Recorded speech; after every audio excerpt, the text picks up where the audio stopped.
전능하사 천지를 만드신 하나님 아버지를 내가 믿사오며 그 외아들 우리 주 예수 그리스도를 믿사오니 이는 성령으로 잉태하사 동정녀 마리아에게 나시고 본디오 필라도에게 고난을 받으사 십자가에 못 박혀 죽으시고 장사한 지 사흘 만에 죽은 자 가운데서 다시 살아나시며 하늘에 오르사 전능하신 하나님 우편에 앉아 계시다가 저리로서 산자와 죽은 자를 심판하러 오시리라. 성령을 믿사오며 거룩한 공회와 성도가 서로 교통하는 것과 죄를 사하여 주시는 것과 몸이 다시 사는 것과 영원히 사는 것을 믿사옵나이다. 아멘.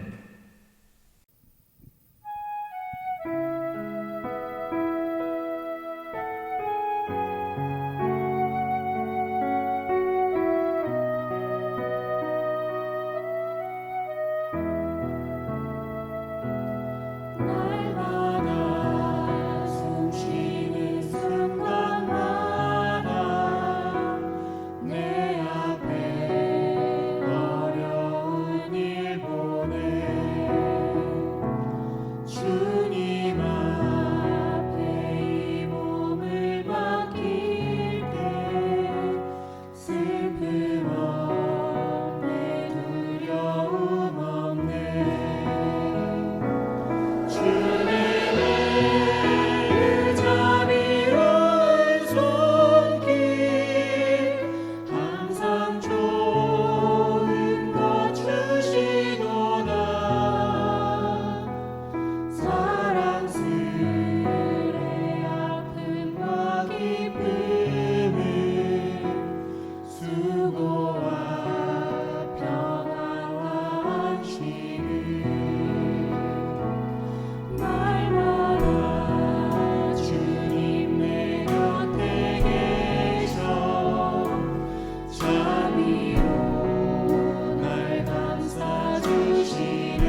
신화 속한 곳 오 예수 이소서 주 얼굴 보기 위해 은밀한 곳으로 내가 나아갑니다. 이 시간 간절한 마음으로 예배를 위해 함께 기도하며 나아가겠습니다.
거룩하신 하나님 아버지, 항상 저희와 동행하시고 은혜로 채워주시는 하나님께 영광과 존귀와 찬양을 올려드립니다.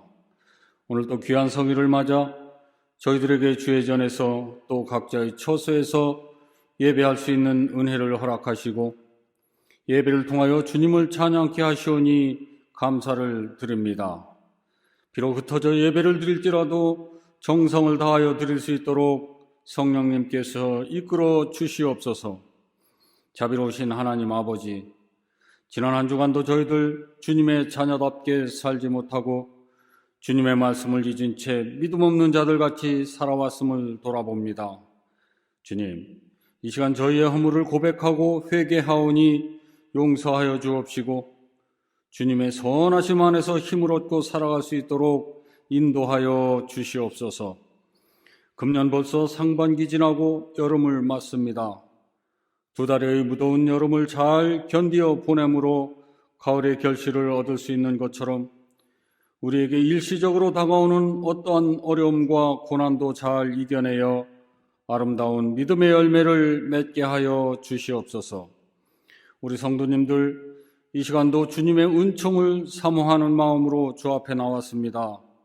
코로나 바이러스로 인하여 모든 삶이 움츠러들고 있는 이때에 온 성도님들의 건강을 지켜주시고 사업장마다 어려운 시기를 잘 인내할 수 있도록 도와주시옵소서. 특별히 병상에서 기도하는 성도님들을 기억하여 주셔서 속히 치유될 수 있도록 은혜를 베풀어 주시옵소서. 하나님 아버지, 저희들이 사랑하는 이 나라와 이 민족 위에 하나님 함께하여 주시고 나라를 이끄는 사람들에게 지혜와 능력을 주시옵소서. 무엇보다도 하나님 말씀을 두려워하는 마음을 갖게 하시어서 이 땅에 불의와 부정이 사라지고 남과 북이 복음으로 통일되는 놀라운 축복의 역사가 있게 하여 주시옵소서. 사랑의 하나님 아버지, 하나님 크신 뜻으로 세우신 우리 은석교회가 성령이 충만한 가운데 늘 평화로운 교회로 인도하여 주시고 우리 교회를 통하여 하나님의 나라가 지역사회에 안 믿는 모든 사람들에게 전파되게 하시옵소서. 교회에 지체된 저희들도 사랑으로 하나 되게 하시고 저희의 삶을 통하여 하나님의 능력이 나타나 이 전이 하나님의 사람들로 가득 차게 하여 주시옵소서. 코로나 질병으로 인하여 주일학교 어린이들이 겨울에 이어 이번 여름 성경학교도 열지 못하는 어려운 가운데 있사오니 성령 하나님께서 저들이 하나님을 멀리하지 않도록 도와주시고 늘 함께하여 주시옵소서. 교회의 청년들도 지켜주시어서 그들이 하나님의 비전을 품고 하나님 나라를 세워가는데 헌신할 수 있도록 이끌어 주시옵소서. 힘든 시기를 보내고 있는 담임 목사님을 도와주시옵소서. 하나님 주신 많은 사역 감당하실 때에 피곤치 않도록 영육이 강건하게 지켜주시고, 오늘 말씀 전해주실 때에도 하나님의 권세를 목사님 위에 더하여 주시옵소서. 저희들은 주시는 말씀 은혜로 받아 그 말씀에 겸손히 순종케 하시옵소서. 특별히 예배를 위하여 수고하는 손길들을 기억하사 축복하여 주시옵소서. 감사드리며 우리를 구원하신 예수 그리스도의 이름으로 기도드립니다. 아멘.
성경 봉독 시간입니다.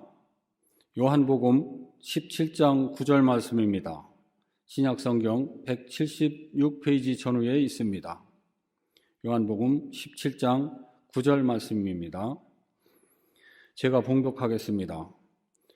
내가 그들을 위하여 비옵나니 내가 비옵는 것은 세상을 위함이 아니요 내게 주신 자들을 위함이니이다. 그들은 아버지의 것이로소이다. 아멘.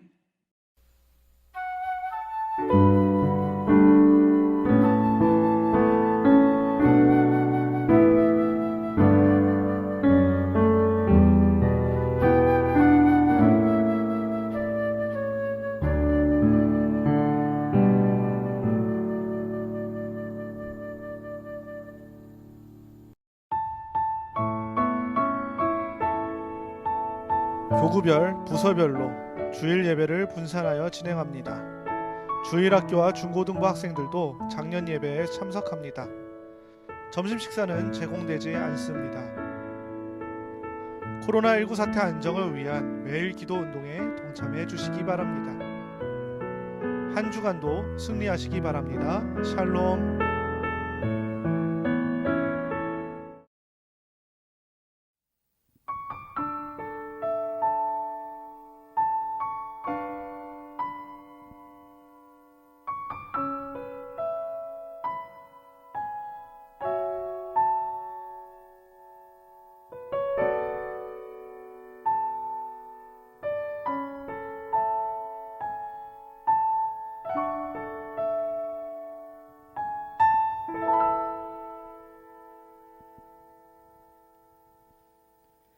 귀하고 아름다운 나의 사랑아, 나의 모든 마음을 너에게 준다.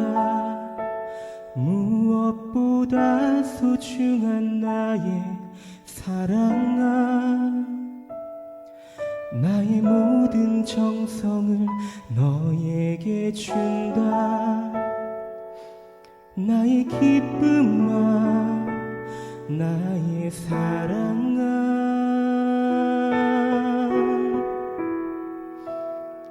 나는 언제나 너를 선택한다. 어떤 이가 세상을 다 준다 해도 나는 언제나 너를 선택한다. 내 모든 것을 포기해야 한대도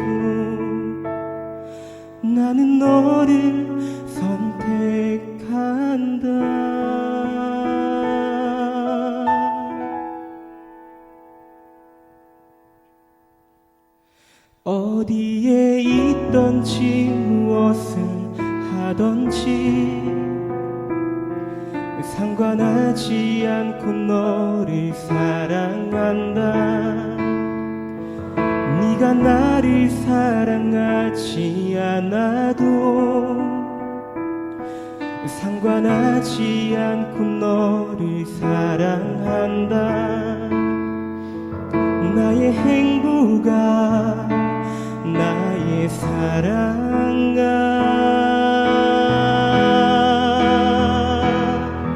나는 언제나 너를 선택한다. 어떤 이가 세상을 다 준다 해도 나는 언제나 너를 선택한다. 내 모든 것을 포기해야 한데도 나는 너를 선택한다. 네가 잘난 사람이 아니어도 다른 사람들이 손가락질 해도 난 항상 변함없이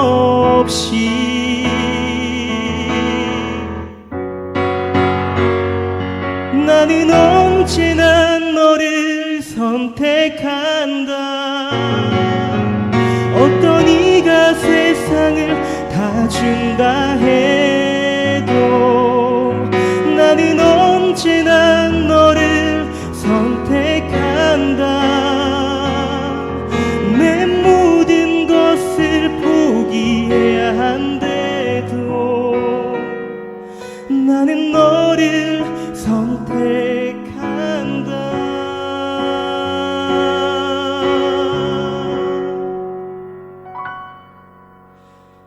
널 사랑한다.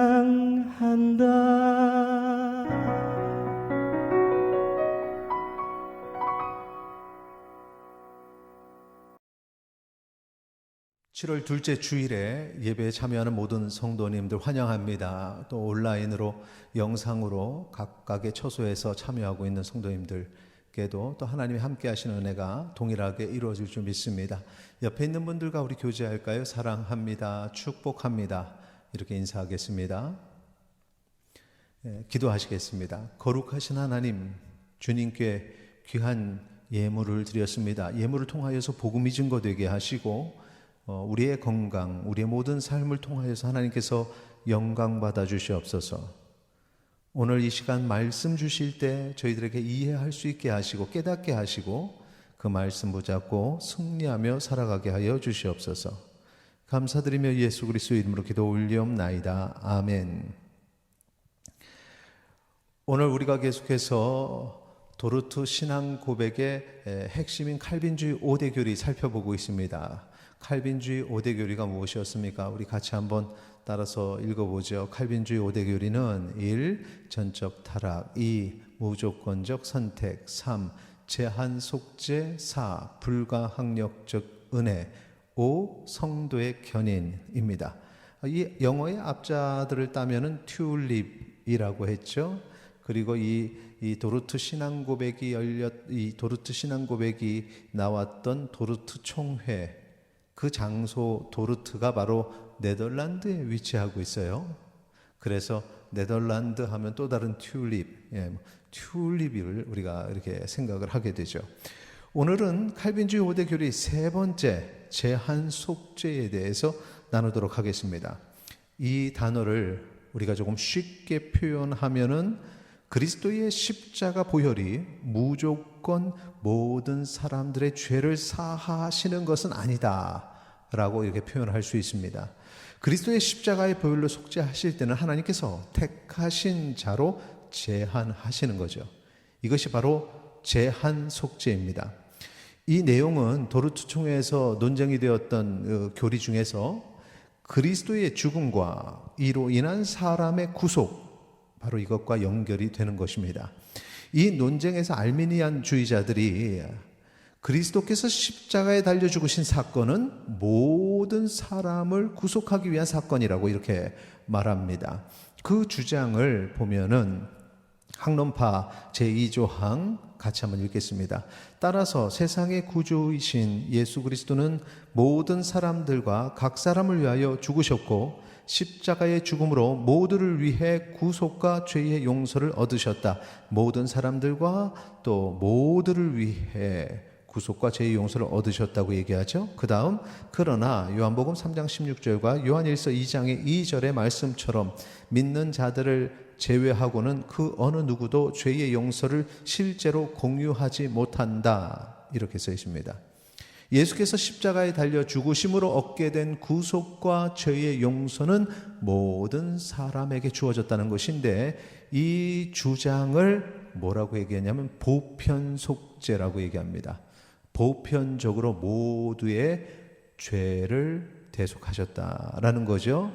그런데 모든 사람들 중에서 믿은 사람들은 그 효과를 얻게 되고 믿지 않은 사람들은 그 효과를 얻지 못한다는 것입니다.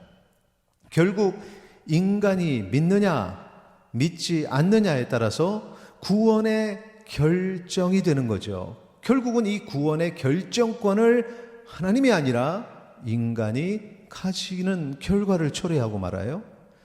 그러면 하나님이 하신 일이 완전하지 못하는 것이 됩니다. 왜냐하면 모두를 대상으로 해서 십자가에 달려 죽으셨는데 그런데 일부만 구원을 받게 됐으니 하나님의 일이 완전해지려면 모두를 구원하시고자 하셨으면 모두가 구원받아야 하고 선택하신 이들만 구원받게 하신다면 선택받은 일부만 구원받아야 하는 것입니다. 이것이 하나님의 계획의 완전성입니다.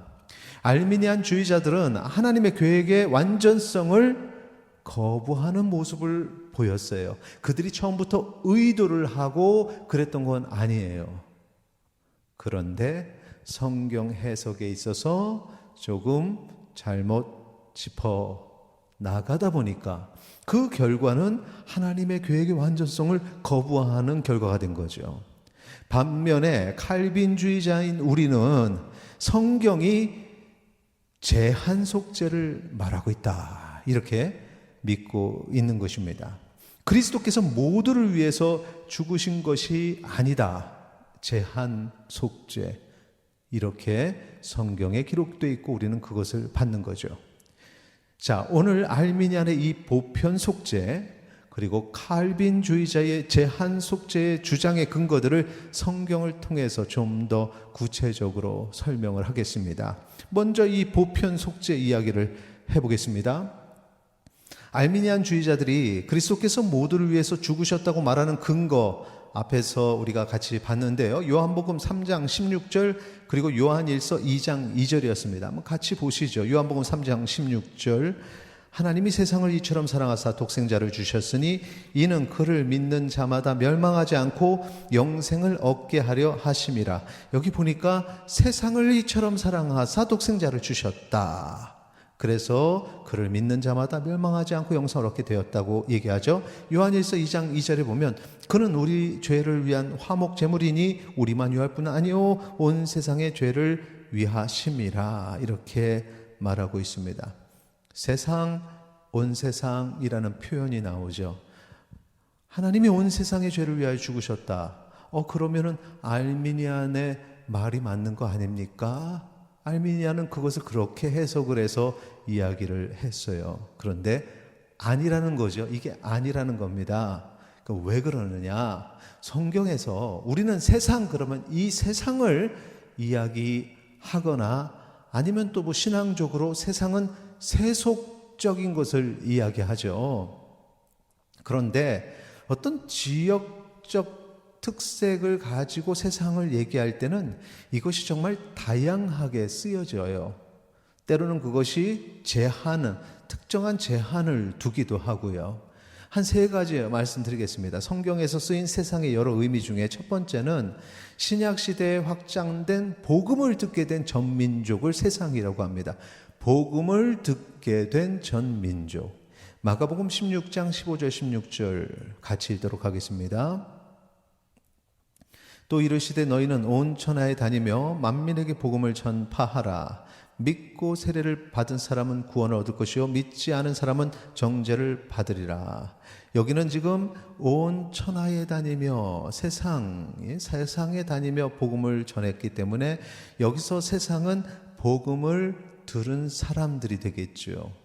그래서 여기서 믿고 세례를 받은 사람은 구원받지만 믿지 않은 사람은 정죄를 받게 된다는 이것대로 우리가 요한복음 3장 16절이 모두 다 이렇게 해석이 된다면 그러면 알미니안주의자들의 해석이 맞는 거예요. 그런데 세상이라는 어떤 단어의 의미가 여기에만 있지는 않다는 거예요. 자, 그 다음 것들 보시죠. 성경에 쓰인 세상의 여러 의미 두 번째, 어느 특정한 지역이나 특정 지역 사람들을 의미할 때 또 세상이라고 이렇게 사용합니다. 누가복음 2장 1절에 보면 그때의 가이사 아구스도가 영을 내려 천하로 다 호족하라 하였으니 여기서 세상이라는 단어가 쓰이는데, 그런데 여기서 세상은 그냥 우리가 생각하는 이 지구촌의 모든 사람이라는 개념이 아니라 이 로마 제국과 거기에 딸린 식민지라는 특정 지역을 언급을 하는데 천하, 세상이라고 이렇게 말을 하고 있습니다. 그 다음에 요한복음에 보면은 예수님을 따르는 사람들, 예수님을 따르는 사람, 특정한 사람들도 온 세상 이렇게 표현합니다. 그것이 요한복음 12장 19절에 있죠. 바리새인들이 서로 말하되 볼지어다 너희 하늘이 쓸데없다 보라 온 세상이 그를 따르는도다 하니라. 그래서 이제 여기서 말하는 그를 따르는 온 세상, 예수님을 말하는 건데요. 예수님을 따르는 사람들이 많다 보니까 그것을 이제 표현하기를 온 세상이다. 온 세상이 그를 따른다. 은유적으로 그렇게 표현을 합니다. 온 세상이 예수님을 따랐습니까? 우리가 생각하는 그 온 세상, 이 지구촌에 있는 모든 사람들이 예수님을 따랐습니까? 그걸 얘기하는 게 아니라는 거죠. 그렇게 해서 우리가 생각하는 세상 그 외의 의미들도 있구나라는 것을 알 수 있어요. 로마서에서는 로마 교회의 소문을 들은 소아시아 지역 교회들, 그 소아시아 지역의 교회들을 또 온 세상이라고 표현합니다. 로마서 1장 8절에 먼저 내가 예수 그리스도로 말미암아 너희 모든 사람에 관하여 내 하나님께 감사함은 너희 믿음이 온 세상에 전파됨이로다. 소아시아 지역의 그 모든 그 교회들, 그런 소문들이 로마의 교회가 소아시아 지역 그리고 이제 예루살렘 팔레스틴 지역까지 소문났다, 그 얘기를 하는 것입니다. 그 외에 성경에 수없이 많은 부분들이 어떤 특정 지역을 세상 이렇게 말한 말씀들이 많이 있습니다. 세 번째, 성경에서 쓰인 세상의 여러 의미, 세 번째는 하나님의 자녀들 그리고 교회를 세상이라고도 한다는 것이죠. 자, 퀴즈 한번 맞춰보겠습니다. 로마서 4장 13절 14절 아브라함이나 그 후손에게 무엇의 상속자가 되리라고 하신 언약은 율법으로 말미암은 것이 아니요 오직 믿음의 의로 말미암은 것이니라. 만일 율법에 속한 자들이 상속자이면 믿음은 헛것이 되고 약속은 파기되었느니라. 지금 이 무엇의 상속자가 되리라, 아브라함이나 그의 후손에게. 그럼 여기 뭐가 들어가야 될까요? 우리가 생각할 때는 믿음의 상속자, 천국의 상속자 두 자니까 어떤 그런 하나님의 백성 두 자가 아니라면 하나님의 자녀, 하나님의 백성 그런 의미가 여기 들어갈 것 같아요. 하나님 아버지의 상속자 이런 단어가 들어가야 될 것 같은데 정작의 답을 보면은 답이 세상이에요. 세상의 상속자가 되리라 하신 것. 무슨 얘기냐? 여기서 세상의 상속자는 하나님의 자녀를 얘기한다는 것이죠. 하나님의 자녀, 하나님의 백성의 그 공동체. 또 다른 말씀 볼까요? 로마서 11장 12절에 보면 그들의 넘어짐이 세상의 풍성함이 되며 그들의 실패가 이방인의 풍성함이 되거늘 하물며 그들의 충만함이리요. 여기서 그들은 누구를 얘기하냐면 혈육의 이스라엘 백성, 유대인을 얘기하는 것입니다. 그러니까 한번 이 그들을 우리가 좀 쉽게 유대인으로 바꿔서 성경을 다시 한번 보면 유대인의 넘어짐이 세상의 풍성함이 된다 그래요. 이게 무슨 의미냐 하면 유대인 그리고 유대인 외에 이방인을 포함한 모든 세상의 사람들인데, 이 모든 세상의 사람들이란 개념은 지구촌의 모든 사람이 아니라 복음을 받은 주님의 백성, 주께서 택한 자라는 의미가 거기 담겨져 있어요. 그래서 그 혈육으로 자신들이 택함 받은 자들이라고 생각하는 근데 그들이 넘어지고 그들이 실패하고 그런 과정을 통해서 하나님께서 이런 혈육의 유대인만을 선택하신 것이 아니네, 그 이방인 중에 하나님의 선택하심이 있었구나. 그래서 세상이 믿음을 갖게 되고 세상이 하나님을 알게 되고 세상이 하나님 앞에 무릎을 꿇게 되고, 결국 여기서 말하는 세상은 하나님이 선택한 사람들을 얘기하는 거죠. 그래서 그 세상의 풍성함이 된다, 이방인의 풍성함이 된다라고 표현합니다. 자, 그럼 오늘 우리가 지금 이 살펴본 세상이라는 단어에 보면은 유대인만 택자가 있는 것이 아니라 세상의 택자, 바로 그 세상을 얘기하는 거죠. 도리어 유대인 중에도 불택자가 있다는 사실이에요. 이 말씀을 통해서 우리가 세상의 의미를 어떻게 생각해야 되느냐? 무조건 택자와 불택자를 포함한 모두가 아니라 그 세상이라는 단어는 하나님께서 택하신 주의 백성이라는 의미가 있다는 사실을 기억을 해야 돼요.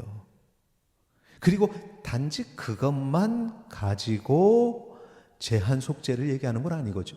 전체 성경의 내용에 그 일맥상통한 해석이 요한복음 3장 16절에 하나님이 세상을 이처럼 사랑하사 하는 그 세상은 택한 자를 얘기하는 것이라는 그런 해석의 결과가 나오는 것입니다. 여기서 우리가 기억해야 할 것이 있습니다. 하나님의 아들이신 예수 그리스도의 죽음은 온 세상의 죄를 속죄하기에 충분합니다. 히브리서 10장 14절에 보면 그가 거룩하게 된 자들을 한 번의 제사로 영원히 온전하게 하셨으니, 한 번의 제사, 이렇게 한 번의 제사로 하나님의 그 능력은 이 땅에 있는 모든 사람들, 택자나 불택자나 할 것 없이 모든 사람을 구속하기에 부족함이 없는 하나님의 능력이라는 거죠. 그런데 그 하나님의 능력이 인간으로 인해서 인간이 안 믿어서 실패한다? 이건 말이 되지 않습니다. 완전한 복음, 여기서 말하는 완전한 복음이라는 것은 그 복음이 이 땅에 선포되고, 그래서 그 앞에 무릎을 꿇는 주의 백성은 모두가 하나님께서 구원하시는 하나님의 계획의 완전성하고 연결이 되는 겁니다. 알미니안 주의자들 주장처럼 어떤 이들은 믿지 않아서 구원받지 못하고, 또 어떤 이들은 믿었는데 그 믿음을 지키지 않아서 또 구원받지 못한다면, 하나님이 지금 믿음이란 조건을 딱 걸어놓고 그들이 구원받는가 받지 않는가, 때로는 구원받지 못하는 상황도 하나님이 방조하시는 거죠. 그냥 지켜서 보고 계시는 거죠. 하나님은 우리를 이렇게 방치하시는 분이 아니십니다. 요한복음 10장 28절 29절 우리 같이 읽도록 하겠습니다. 내가 그들에게 영생을 주노니 영원히 멸망하지 아니할 것이요 또 그들을 내 손에서 빼앗을 자가 없느니라. 그들을 주신 내 아버지는 만물보다 크심에 아무도 아버지 손에서 빼앗을 수 없느니라. 지금 28절 29절에 예수 그리스도와 우리 성부 하나님의 능력을 어떻게 얘기합니까? 완벽하다고 얘기하는 거예요. 아무도 아버지 손에서 하나님의 백성 빼앗을 수가 없다는 것입니다. 내가 그들에게 영생을 주노니, 예수 그리스도의 십자가 그 보혈로 영생을 주신 거예요. 내가 믿음으로 그거를 받아낸 게 아니라 예수님이 주셨어요. 그것을 막을 자 없고 빼앗을 자 없다는 겁니다. 이렇게 우리 하나님과 예수 그리스도의 구속의 사역이 완전하다, 완벽하다, 그렇게 얘기를 하는 거죠. 하나님께서는 믿음의 백성을 지킨다고 말씀하시는 거죠. 왜 이거를 가지고 지키긴 지키시는데 일단은 인간이 믿음이란 행위를 해야 된다, 그런 사람만 지키신다고 왜 하나님의 사랑의 영역을 줄이냔 말이에요. 그게 아니라는 겁니다. 그래서 믿음의 백성은 절대로 중도에 탈락하지 않는다는 거죠. 요한복음 17장 9절, 내가 그들을 위하여 비옵나니 내가 비옵는 것은 세상을 위함이 아니요 내게 주신 자들을 위함이니이다. 그들은 아버지의 것이로소이다. 세상을 위함이 아니요 내게 주신 자를 위함. 예수 그리스도의 사역은 처음부터 그랬어요. 그래서 하나님께서 세상을 이처럼 사랑하사 독생자를 주심으로 구원받게 하시는 그것은 세상을 위함이 아니요 예수 그리스도께 주시는 택한 자들을 위함이었던 거죠. 그래서 요한복음 3장 16절의 세상과 요한복음 17장 9절의 세상은 다른 의미라는 사실을 우리가 알아야 돼요. 그리스도의 십자가의 보혈의 능력이 모든 사람을 구원할 만큼 완전하지만 그 효력은 택자에게만 이루어지도록 그렇게 하나님께서는 계획하셨어요. 그리스도의 죽으심은 바로 이들을 위함이고 이들을 모두 구원의 은혜로 부르시고자 하나님께서는 처음부터 계획하셨고, 그래서 그들이 구원받게 되었고 십자가의 사역은 100% 완전하게 이루어진 것입니다. 누가 택자이고 누가 불택자입니까? 그러면 왜 그런 선택의 어떤 기준이 세워졌던 것입니까? 이런 질문이 들 때 이건 분명히 하나님의 주권적 영역임을 우리가 고백해야 돼요. 하나님 마음이죠. 하나님의 택하심이 하나님의 뜻입니다. 인간이 관여할 부분이 되지를 않습니다. 분명한 것은 믿음을 가진 우리가 그 선택을 받았다는 것이고, 세상에 있는 선택받지 못한 자들이 하나님께 돌아오도록 이 아니라 세상에 선택받았음에도 불구하고 하나님을 알지 못하는 자들이 하나님을 만나도록 복음을 전해야 된다. 이 두 가지 제가 지금 천천히 설명했는데 복음을 전할 때, 선교할 때 의미가 달라지는 겁니다. 세상에 하나님께서 구원하시고자 하는 선택받은 자들이 있는데 주께로 나오지 않았어요. 그래서 우리가 그들에게 이 놀라운 복음을 증거하기 위해서 땅끝까지 복음을 선포하는 거죠. 그래서 그들이 그 복음을 듣고 택자로서 깨달음을 가지고 하나님께서 역사하셔서 주님께 나오면 그 자의 구원받음은 하나님께서 계획된 대로 이루어지는 것이고, 택자가 아닌 불택자인데, 어떤 그것이 유보적인데 내가 가서 열심히 복음을 전해가지고 그 사람이 마음을 돌이켜서 주님께 나오면 그거는 내가 복음을 전해서 이 사람이 구원을 받고 또 자기가 믿겠다고 결심해서 구원을 받게 된 것, 이렇게 되는 거예요. 구원의 그런 주관이 인간에게 달려있는 게 되는 거죠. 이렇게 차이가 나는 것입니다.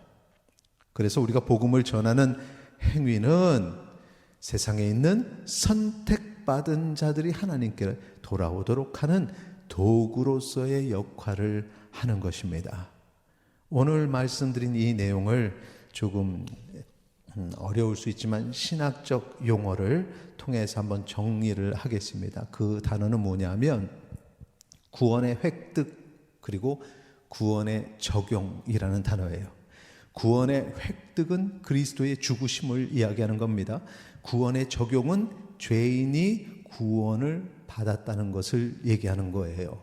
구원의 획득, 인간을 위한 그리스도의 죽으심, 그리고 그것이 적용으로 이어지면 인간이 구원을 받게 되는데, 이것이 이제 칼빈주의, 우리 칼빈주의는 성경이 이렇게 말하고 있다 얘기를 하고, 그 알미니안주의의 것과 비교를 하면 이런 도표가 나와요. 보세요. 칼빈주의에서는 구원의 획득과 구원의 적용이 일치합니다. 그런데 알미니안주의에서는 구원의 획득과 구원의 적용이 달라요. 이 표를 보시면서 한번 들어보세요. 하나님께서 택한 자를 위해서 그리스도께서 죽으셨습니다. 이게 구원의 획득이죠.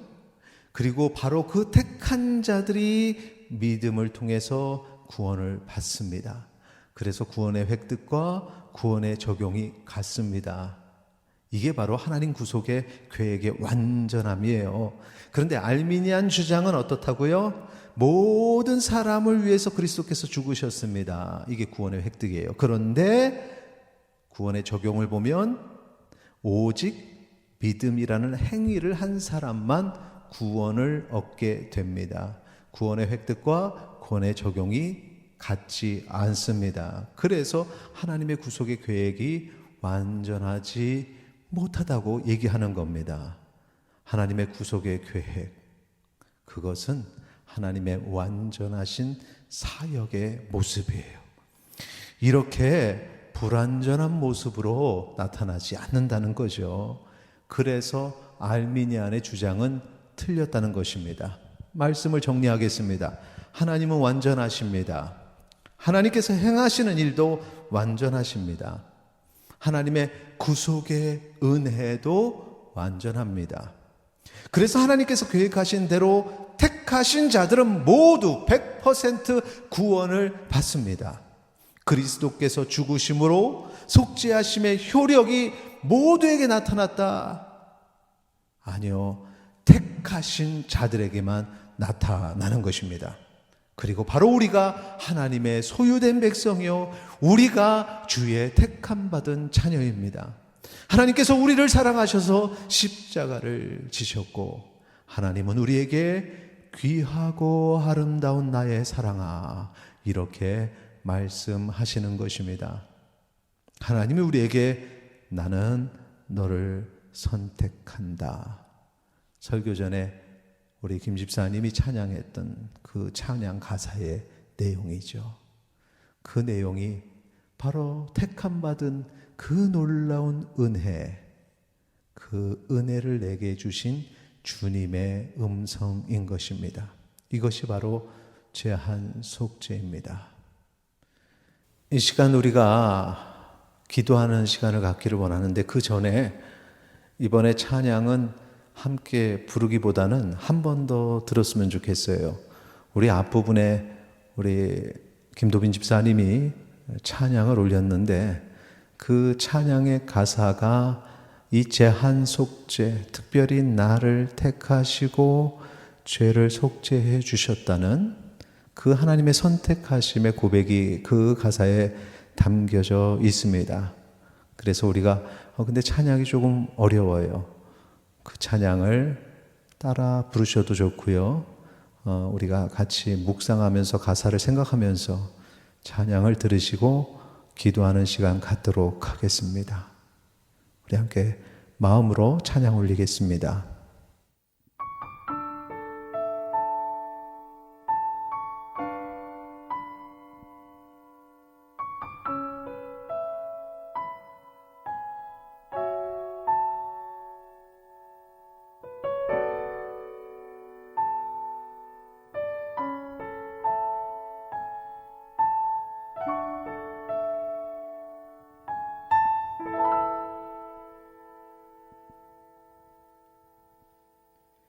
귀하고 아름다운 나의 사랑아, 나의 모든 마음을 너에게 준다.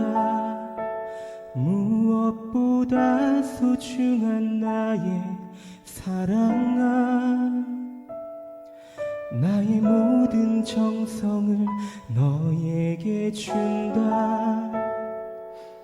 나의 기쁨아, 나의 사랑아,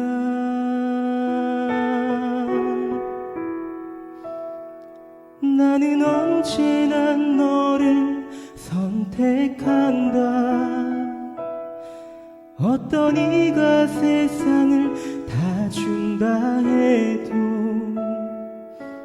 나는 언제나 너를 선택한다. 내 모든 것을 포기해야 한데도 나는 너를 선택한다.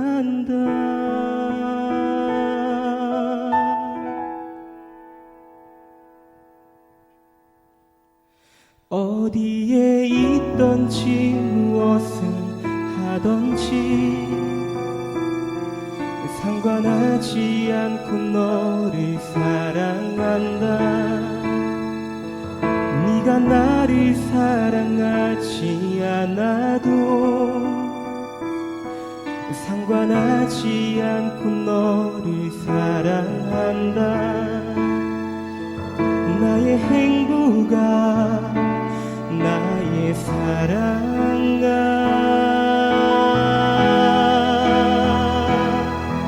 나는 언제나 너를 선택한다. 어떤 이가 세상을 다 준다 해도 나는 언제나 너를 선택한다. 내 모든 것을 포기해야 한데도 나는 너를 선택한다. 네가 잘난 사람이 아니어도 다른 사람들이 손가락질해도 난 항상 변함없이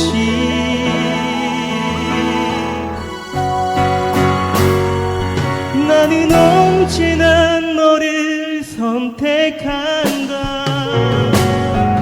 어떤 이가 세상을 다 준다 해도 나는 언제나 너를 선택한다.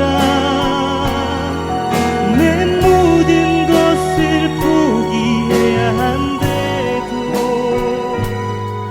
나는 너를 선택한다.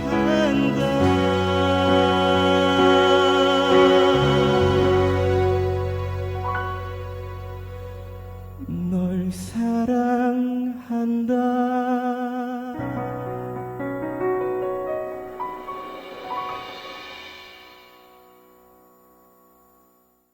찬양의 가사처럼 주님께서 오늘 너를 선택한다 이렇게 말씀하십니다. 이제 우리가 하나님의 음성에 대답할 차례입니다.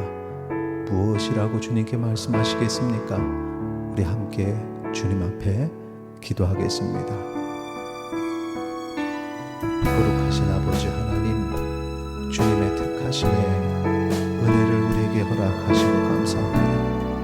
아무것도 아니고 부족한데 조건 없는 주님의 사랑으로 우리를 선택하시고 믿게 하시고 구원받게 하셨습니다. 이 시간 주님 앞에 다시 한번 나아갑니다. 나를 향한 주님의 그 크신 사랑, 그렇게 우리를 택하신 은혜 기억하고 살아가게 하여 주시옵소서. 오직 주님 안에 서게 하여 주시옵소서. 그렇게 주님을 힘입어서 세상의 거룩한 주님의 손으로 살게 하여 주시옵소서. 거룩하신 아버지 하나님, 조건 없는 사랑, 그런데 우리의 부족하고 연약한 모습 속에서도 나를 택하신 그 사랑, 오늘 우리가 그 주님의 택하심을 기억하게 하시고 어느 순간에도 나를 바라보시는 아버지를 기억하며 그렇게 세상에서 승리하며 사는 주의 백성 되게 하여 주시옵소서. 이제는 우리 주 예수 그리스도의 은혜와 하나님 아버지의 크신 사랑과 성령님의 교통하심이 주님의 택하심의 은혜를 얻은 주의 백성 머리 위에 지금부터 영원토록 함께 있을지어다. 아멘.